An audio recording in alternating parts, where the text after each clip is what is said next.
La palabra es más fuerte que la espada.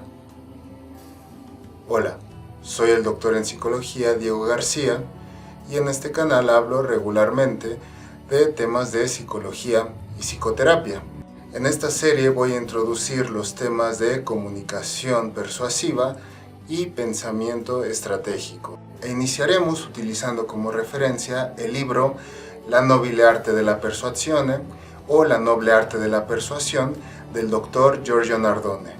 El doctor Giorgio Nardone es el fundador del Centro de Terapia Estratégica en Arezzo, Italia, y originó uno de los modelos de psicoterapia más eficaces y eficientes en todo el mundo, caracterizándose particularmente por la velocidad con la que logra resolver problemas invalidantes, tanto en el ámbito clínico como en el ámbito empresarial. Antes de iniciar, quisiera aclarar que, aunque yo soy afiliado oficial y colaborador del Dr. Giorgio Nardone en México, este trabajo debe ser visto como un proyecto individual mío, en el que expongo simplemente mis opiniones e interpretaciones acerca de los libros tanto del profesor como de algunos otros autores. Otro punto importante es que esta serie está pensada para profesionales de la salud. Sin embargo, el público en general también puede resultar muy beneficiado de la información que voy a estar proporcionando. De cualquier modo, continuaré trabajando de modo paralelo en otras series dirigidas a personas que no son necesariamente psicólogos, psiquiatras o psicoterapeutas. Ahora, ¿por qué es tan importante estudiar la comunicación y sus efectos? Básicamente porque la comunicación es nuestro principal instrumento para resolver problemas o alcanzar objetivos. Y si aprendemos a gestionar nuestra comunicación con nosotros mismos, con los demás o con el mundo, podemos adaptarnos mejor a nuestro entorno. Así que durante esta serie veremos formas de comunicación específica para alcanzar objetivos, resolver problemas. También profundizaremos en el uso de estrategias y estratagemas lingüísticas que podemos utilizar en nuestro día a día precisamente para alcanzar algún objetivo o resolver algún problema. Así que si es tu primera vez por aquí y te interesan los temas, considera suscribirte y activar las notificaciones para que no te pierdas ninguno de los episodios de esta serie. Sin más, acompáñame.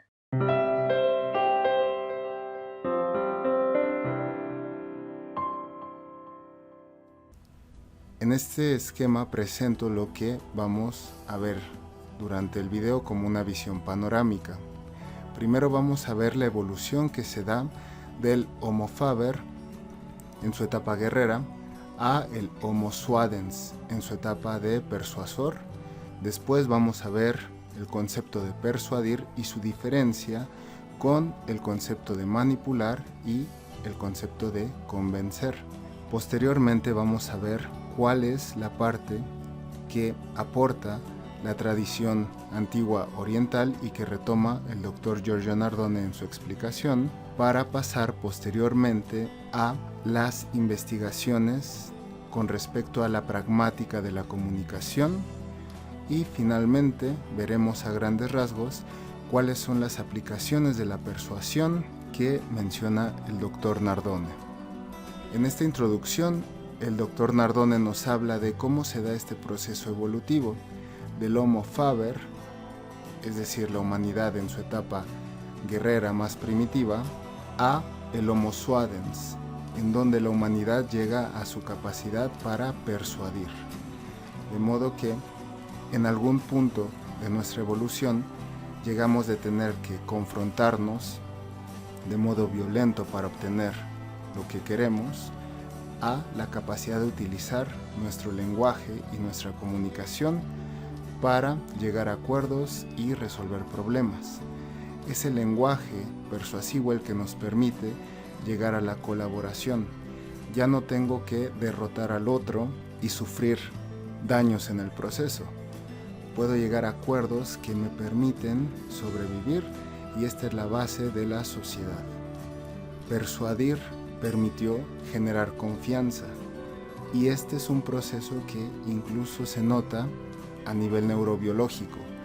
Poseemos neuronas espejo que nos permiten entrar en contacto y empatía con las demás personas, que por supuesto facilitan el proceso de socialización y de formación de una cultura. Ahora veamos lo que es la persuasión, y el doctor Nardone la define por su raíz etimológica como conducir suavemente a sí mismo.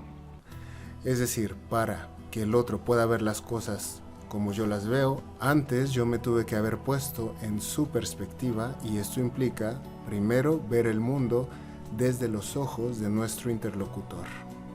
Vamos a ver posteriormente la diferencia que esto implica en contraste con la manipulación y el convencimiento. De momento nos quedamos en que solo se puede dar la persuasión como un proceso de interacción comunicativa, y que dentro de esta interacción comunicativa las partes fundamentales son la comunicación verbal, la comunicación paraverbal y la comunicación no verbal. La comunicación verbal refiriéndose a el contenido, es decir, lo que se está diciendo. La comunicación paraverbal refiriéndose, por ejemplo, al tono de la voz, al volumen, a la velocidad, mientras que un ejemplo de lenguaje no verbal es la indumentaria o la postura física. Asimismo, dentro de este proceso persuasivo cobra importancia un lenguaje evocativo y performativo, es decir, un lenguaje que despierta las emociones y que da instrucciones. Por ejemplo, metáforas y analogías que genera reacciones y estimula nuestra mente antigua. Este tipo de cambio que va de abajo hacia arriba, de lo primitivo a lo evolucionado, es mucho más eficiente que la ruta que va de lo cognitivo a lo emocional.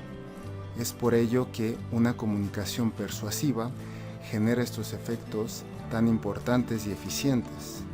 Todos hemos tenido la experiencia de saber consciente y racionalmente que debemos actuar de un cierto modo, pero terminamos actuando de un modo totalmente opuesto debido a que emotivamente existe un bloqueo. Es decir, el poder de la emoción sobrepasa a la cognición. Este efecto refleja el funcionamiento de nuestro cerebro. Se puede decir que el cerebro se divide en dos partes, el paleoencéfalo y el teleencéfalo, que se comunican mediante dos vías.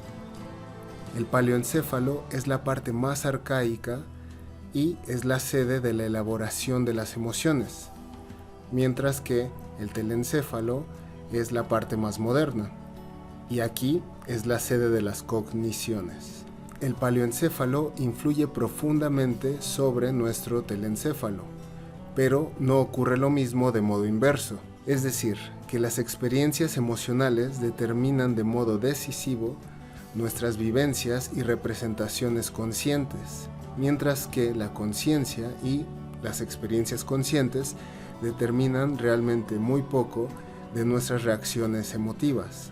Esto es indispensable de entender cuando hablamos de la persuasión, porque si utilizamos un lenguaje que enfoca la cognición, que como lo veremos es característico del convencimiento lógico-racional, usualmente produciremos rechazo y resistencias en nuestro interlocutor, mientras que si utilizamos el lenguaje de la persuasión, que se enfoca en las emociones, produciremos un efecto mucho más potente y eficaz que facilitará el proceso que desembocará finalmente en la colaboración.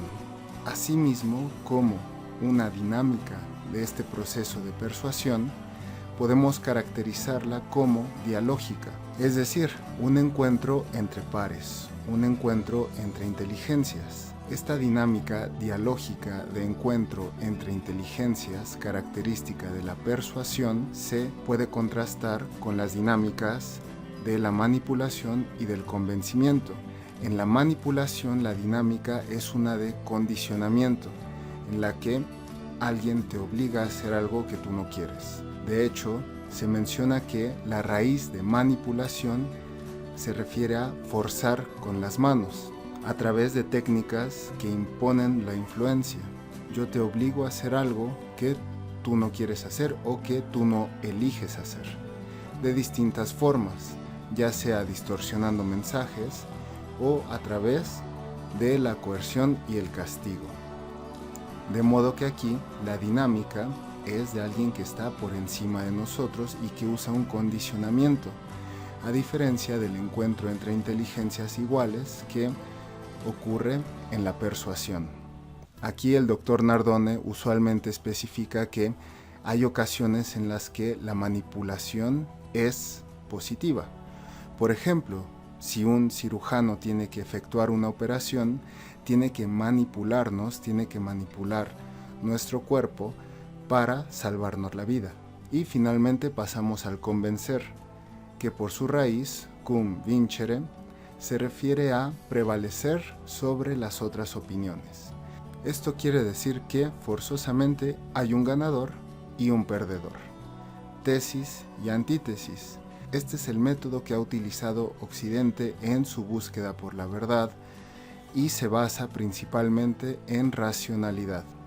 Tesis y antítesis, es decir, yo presento mis argumentos, el oponente presenta sus argumentos y gana el que tenga los mejores argumentos. Aquí la dinámica es dialéctica. Y el tipo de lenguaje, a diferencia del de la persuasión, en el que decíamos que se utilizaba un lenguaje evocativo y performativo, aquí se utiliza un lenguaje concreto, directo y racional. El problema es que en el convencimiento el perdedor usualmente queda lastimado, queda herido y no se puede dar un proceso de colaboración que sí ocurre en el proceso de la persuasión. Y así como en Occidente la forma para llegar al pensamiento usualmente es dialéctica y se trata de encontrar la verdad a través de argumentos y evidencia, en Oriente permea la idea del sabio estratega. El sabio estratega debe ser como el dragón que vuela entre las nubes, casi imperceptible, a diferencia de Occidente, en el que el heroísmo y los cambios tienen que ser impactantes y grandiosos. En la tradición oriental se sigue esta idea de ceder ante la naturalidad de las cosas sin oponernos, es decir, conocer los flujos naturales de la vida y más que tratar de forzarlos, volvernos parte de ellos, pero al conocerlos, saber sacarles provecho. El sabio estratega va a utilizar un lenguaje analógico, metafórico, porque el objetivo es ser indirecto y discreto. El cambio al que se llega a través del proceso de persuasión tiene que parecer una consecuencia natural, casi imperceptible, de las acciones que hemos estado iniciando. Y aquí el doctor Nardone usualmente pone el ejemplo de los asesores de los emperadores, que tenían que cuidar mucho la forma en la que comunicaban sus ideas al emperador, porque si daban estas ideas de un modo muy obvio, el emperador podía ofenderse al pensar que se le estaba considerando un inepto y podía mandar decapitar al asesor. Es por ello que los asesores sabios tenían que cuidar mucho la forma en la que comunicaban sus ideas al emperador. Y así llegamos a la parte más moderna del libro, que se refiere a la pragmática de la comunicación, particularmente a través de los hallazgos del grupo de Palo Alto y específicamente el doctor Nardone nos habla de su maestro, Paul Watzlawick, cómo escribe este libro, La pragmática de la comunicación humana, en la que se indican algunos axiomas de la comunicación, dentro de los cuales el más conocido es que no se puede no comunicar. Y así como es imposible no comunicar, no se puede no influenciar o no ser influenciado.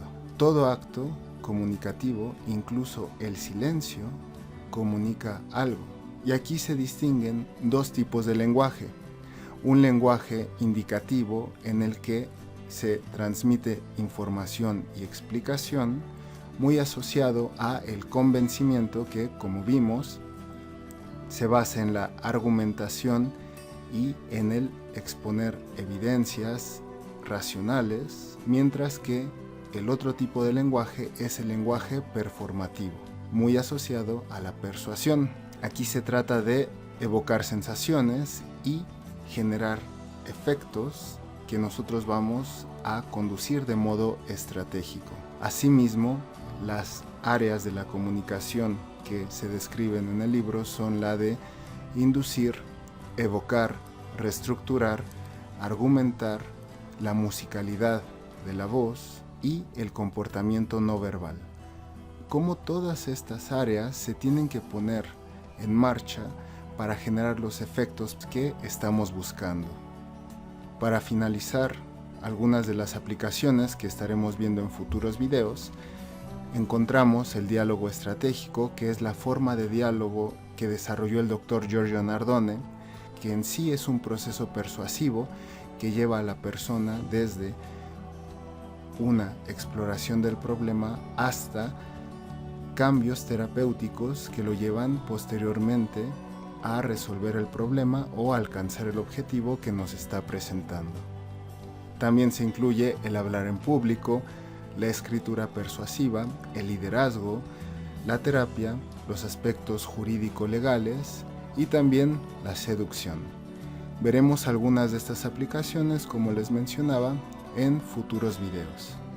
Si deseas descargar este mapa mental, te dejo la liga en la descripción para que lo descargues totalmente gratis. Considera seguirme en Facebook, te dejo el link en la descripción, porque ahí subo los avisos y actualizaciones de mis proyectos.